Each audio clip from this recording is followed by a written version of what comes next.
মোৰ নাম জেনিফাৰ আল হাছিনা বেগম হয় মই এজনী কংগ্ৰেছ দলৰ হৈ জনিয়া 56 নং জনিয়া আঞ্চলিক গাঁও পঞ্চায়তৰ পৰা টিকট প্ৰত্যাশী আছিলোঁ কিন্তু মই তাৰে পৰা বঞ্চিত হৈছোঁ কংগ্ৰেছ দলৰ পৰা টিকট খুজিছিলোঁ বঞ্চিত হোৱাৰ এটাই কাৰণ মণ্ডল কংগ্ৰেছৰ তাইজুদ্দিন আহমেদ ডাঙৰীয়াই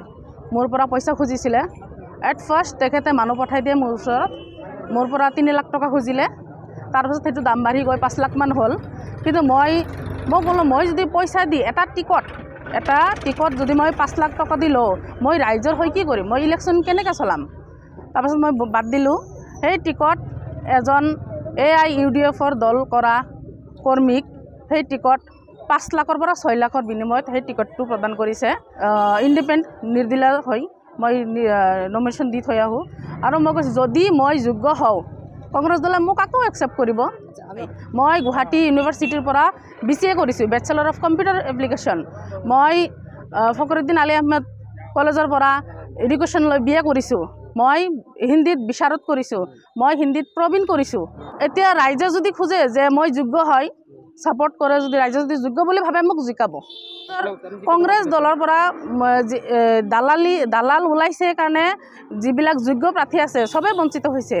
আৰু ইয়াৰ বলি বহুতে হৈছে মই অকলে নহয় সব জায়গাতে জনিয়া বুলি নহয় সব জায়গাতে গোটে ডিস্ট্ৰিক্টতে কংগ্ৰেছ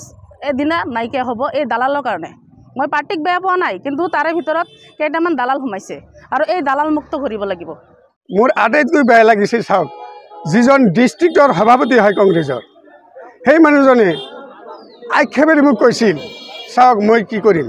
যেতিয়া পদত্যাগ পত্ৰলৈ সিহঁতে আহিছিল যে যদি বিমলা খাতুনক টিকট দিয়ে তেতিয়াহ'লে আমি পদত্যাগ কৰিম কিয় এইটো মণ্ডল আৰু কি আপোনাৰ ব্লকৰ এটা উইংছ সিহঁতে নেকি তাত বিভিন্ন শাখা প্ৰশাখা আছে নহয় উইংছ আছে নহয় মণ্ডল আৰু ব্লকৰ লগত আপোনাৰ কি শত্ৰুতা আছে আমাৰ একো শত্ৰুতা নাই ভাই মইতো কোনোদিন ৰাজনীতিত নাহৈ মোৰ এনেকুৱা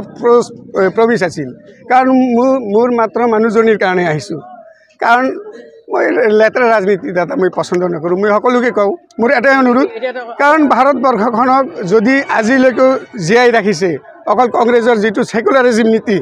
আদৰ্শ আইডিঅলজি মই সদায় মানি চলোঁ বঞ্চিত হৈছোঁ ধৰক এই এটাই ষড়যন্ত্ৰ বুলি কৈছোঁ মই আপোনাৰ আগতেও কৈছোঁ মানে চিপৰাং মাৰা যিটো ৰাজনীতি কয় আচলতে ইহঁতে গাদীত বহি আছে বিভিন্ন ঠাইত চুকে কোণে কিয় জানে না কংগ্ৰেছক ক্ষতি কৰাৰ কাৰণে 26 দূৰৰ কথা আৰু নেক্সটত আহিব নোৱাৰিব কিয় জানে বিভিন্ন ৰাজনৈতিক দলৰ লগত সিহঁতৰ লিংক আছে যাতে কংগ্ৰেছে আহিব নোৱাৰে মাত্ৰ সেইটোৰ কাৰণে মই একমাত্ৰ লাষ্টত মই আপোনালোকক এটাই অনুৰোধ কৰিছোঁ বিভিন্ন ঊৰ্ধ্বতম কৰ্তৃপক্ষলৈ জিলা সভাপতি আমাৰ অতি সন্মানীয় ৰঘুবীৰ হুছেইন ডাঙৰীয়াই কৈছিল যে 91 চাওক আমি ৰাজনীতি কৰা সেই আলফালৈ কিন্তু মই ভয় নকৰোঁ তে মই ৰতনে কৈছোঁ মই চেলেঞ্জ কৰিছোঁ মই কাকো ডণ্ট কেয়াৰ মই কাকো ভয় নকৰোঁ ৰাজনীতি সকলো সম্ভৱ মানুহে কয় না কিন্তু টকা ক্ষমতা সকলো সময়ত কাৰো হাতত নাথাকে ক্ষমতা স্থায়ী নহয় মোৰ নাম বিমলা খাতুন মোৰ ঘৰ চাপৰাত জনিয়া গাঁও পঞ্চায়তৰ কাউন্সিলৰ পদৰ ভাৰতীয় জাতীয় কংগ্ৰেছ দলৰ পৰা টিকটৰ প্ৰত্যাশী আছিলোঁ কাৰণত মই টিকটৰ পৰা বঞ্চিত হ'লোঁ কিছুমান আমাৰ কংগ্ৰেছত ৰাজনীতিত যে দালাল ওলাইছে সেইটো আমি জনিয়াত দালাল মুক্ত কংগ্ৰেছ কৰিব লাগিব এই কিছুমান দালালে মোক টিকেটটো তেওঁলোকে দিয়া নাই বহুত মোটা এমাউণ্টৰ বিনিময়ত মোৰ টিকটটো নহ'ল মই ৱাৰ্ড আৰু বুথৰ পৰা 1 নম্বৰত গৈছোঁ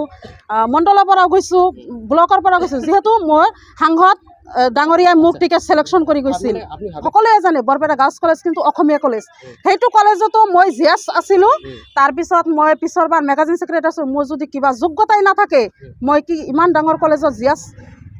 থাকিব পাৰিলোহেঁতেন মই BA পাছ কৰিছোঁ ফিলচফি মেজৰত ফাৰ্ষ্ট ক্লাছ পাছ তাৰপিছতো ৰাইজে মোক চাইছে বুথে চাইছে সকলোৱে চাইছে কংগ্ৰেছৰ পৰা মই টিকট পোৱা নাই একমাত্ৰ মণ্ডল আৰু ব্লকৰ পইচাৰ বিনিময়তে তেওঁলোকে বিক্ৰী হৈ গৈছে এতিয়া যদি মণ্ডল ব্লক যদি পইচাৰ বিনিময়তে বিক্ৰী হয় আমাৰ কি ৰাইজৰ আমি দুখীয়া মানুহৰ কোনো সপোন নাই 5ৰ পৰা 5.5 লাখৰ টিকেটটো বিক্ৰী হৈছে এইটো আৰু এটা কথা যিজনে টিকেট পাইছে এইটো কিন্তু আমাৰ দলৰ মানুহ নহয়